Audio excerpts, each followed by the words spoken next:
তোমরা হয়তো অনেকেই জানো বা অনেকে জানো না যে আমার একটা সার্জারি হয়েছে কালী পুজোর দিন। আমি সে আপডেট দিয়েছিলাম, ওই কারণেই কোনো ভিডিওস বগেরা আসছে না। এখন সারা দিন মানে 24 ঘন্টার মধ্যে বলতে পারো 20 ঘন্টা আমার শুয়েই কাটছে।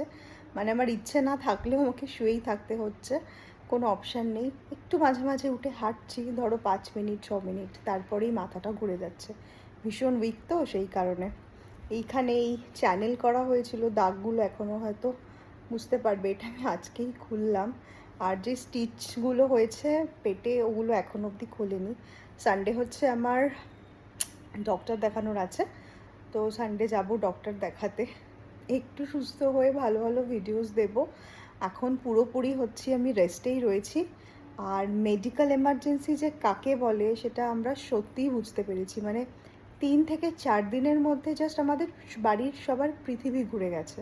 কালী পুজো যেখানে সবাই বাজি ফাটিয়েছে, মানে দীপাবলি তো আলোর উৎসব, আমি সেদিন যন্ত্রণায় কাতরাচ্ছিলাম। মানে সেই হরিবল এক্সপিরিয়েন্স, আমি তোমাদের কি বলবো। অপারেশন হয়ে গেছিলো, বাট আফটার অপারেশন তো জানোই একটা মানে খুব চাপের একটা ফেজ যায়, যেই ফেজটা দিয়ে আমি যাচ্ছি। মানে আমি যে সোফায় বসে আছি, মানে আমি সোজা হয়তো বসতে পারছি না, এরকম এরকম অ্যাঙ্গেল হয়ে বসে আমি ভিডিও করছি। জাস্ট এইটুকুনি বলার ছিল। সবাই ভালো থেকো, আর সব থেকে ইম্পর্টেন্ট যেটা, সেটা হচ্ছে নিজের হেলথের খেয়াল রেখো, একটা চেক আপের মধ্যে থেকো। এটা ভীষণ দরকার, মানে এটা আমি আমার নিজের লাইফ দিয়ে বুঝলাম।